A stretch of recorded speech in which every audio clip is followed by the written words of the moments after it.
大家好，歡迎收睇 News 100，我係今日嘅主播 Fergus。李在明今次係玩真㗎，困擾韓國70幾年嘅青瓦台魔咒，歷任總統都無力破解。依家隨住一條司法新法嘅落地，延續咗78年嘅檢察霸權正式迎來斷崖式嘅終結。8月4號，李在明親自主持韓國國務會議，正式敲定刑事訴訟法修正案，徹底推翻沿用近80年嘅舊司法體制。新法直接剝奪咗檢察機關最核心嘅直接偵察權同補充偵察權。日後所有嘅刑事案件嘅偵察工作將全數交由警方重大犯罪調查廳同埋高級公職人員犯罪調查處全權負責。收睇前一定要訂閱、讚好、分享俾更多人知道啦！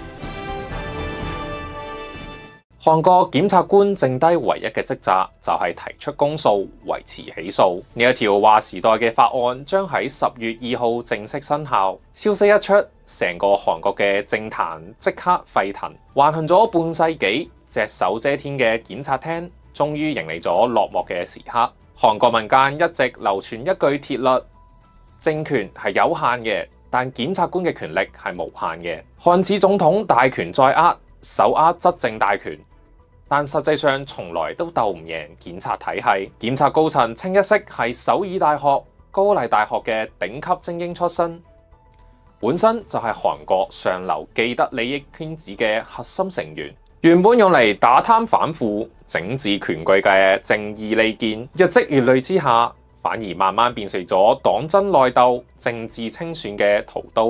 睇邊個政治人物唔順眼，就隨意立案調查，反覆傳喚施壓，再私底下向媒體放料製造輿論，利用合法嘅司法程序完成一次又一次乾乾淨淨嘅政治抹殺。呢個就係青瓦台魔咒嘅真正源頭。70幾年來，韓國10幾任嘅總統大半都逃唔過入獄、流亡、自殺同埋清算嘅下場。全斗煥、盧泰愚被判重刑。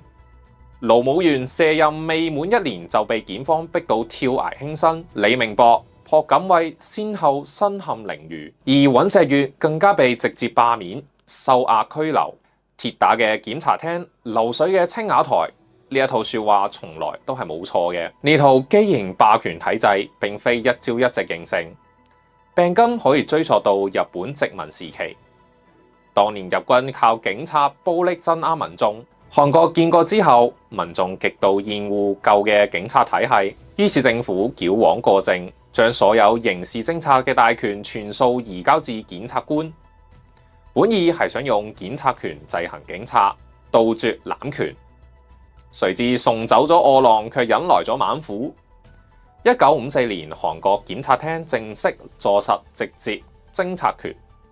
呢一套霸權架構從此深深植入咗韓國嘅制度入邊。早年檢察官的確係民眾心中嘅正義象徵，屢破大案，嚴打貪腐黑戶。但權力失去制衡，就必然走向膨脹腐敗。1987年韓國民主化之後，軍方勢力全面退潮，再冇勢力可以壓制檢察體系。檢察內部等級森嚴，上下捆綁，團結一氣。外面嘅人根本無從插手。反觀韓國總統5年1任，單一任期，根基薄弱，想同積累幾代人物利益盤根錯節嘅檢察集團對抗，簡直係螳臂擋車。久而久之，形成一套極度扭曲嘅政治生態。新總統上台，檢方就瘋狂清算前任，為新政府送上政績投名狀。現任總統臨近卸任，檢方有提前搜集黑料，討好下屆執政者，左右逢源，永遠立於不敗之地。過去幾十年，唔少總統都企圖改革、拆解檢察霸權。金大中推出特別檢察制度，想回收重大案件嘅調查權，結果被檢方陰奉陽違，架空到底。盧武鉉廢除檢察一體法條，卻動搖唔到內部利益圈子。朴槿惠競選時高舉改革旗號，上任之後卻只係做咗啲無關痛癢嘅調整。文在寅更加不惜血本，破格提升尹錫悅做檢察總長，推改革，最終換來對方反水反勢，政府嘅威信盡失，改革亦都草草收場。幾代人改革落力，越改檢察權力越穩固，完全冇人能夠破局。點解偏偏李在明能夠成功呢？從來都唔係靠運氣，而係天時地利人和齊晒。第一，李在明係檢察霸權嘅親身受害者，從政多年，先後6次被檢方起訴，罪名亦都五花八門，仲為抵抗司法濫權絕食示威。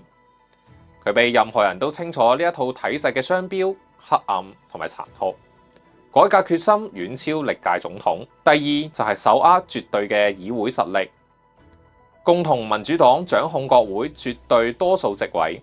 面對在野黨拉布拖延、冗長辯論嘅阻撓，執政黨硬撐成夜，強勢推進投票，最終以175票贊成、2票反對嘅懸殊票數喺立法層面一錘定音。第三係徹底順應民心。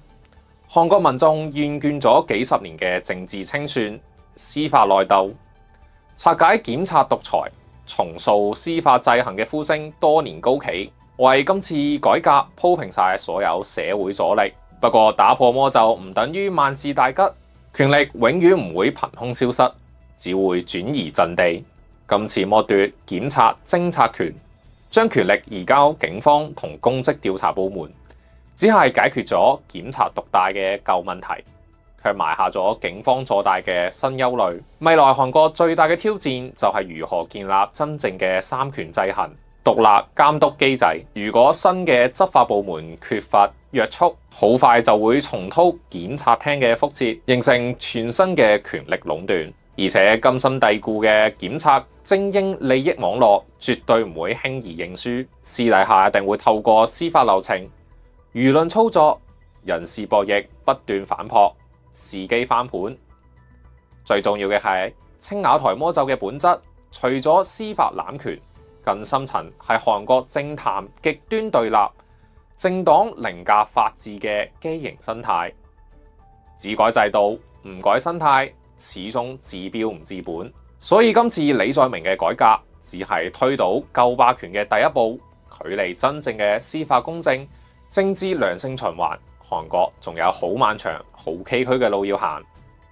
但係無可否認，呢一次韓國終於撕開咗70年唔變嘅死局，為終結青瓦台無盡輪迴嘅噩夢打出咗最關鍵、最珍貴嘅一步。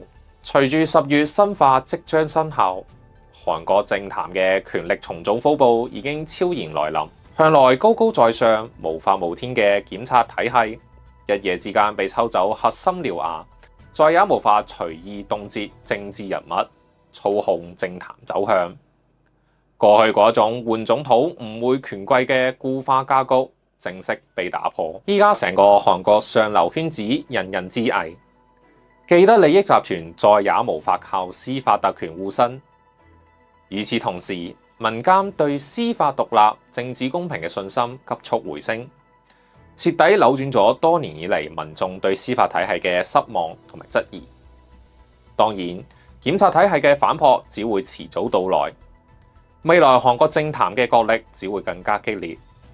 但係肯定嘅係，延續70年嘅惡性循環已經斷裂。青瓦台嘅魔咒再也唔係無法破解嘅宿命，韓國終於迎來咗重塑政治生態嘅全新機遇。今日嘅分享就嚟到呢度，如果大家鍾意我哋嘅影片，請訂閱、讚好我哋嘅頻道，就可以收到我哋嘅影片通知。多謝你嘅收睇，我哋下集再見，拜拜。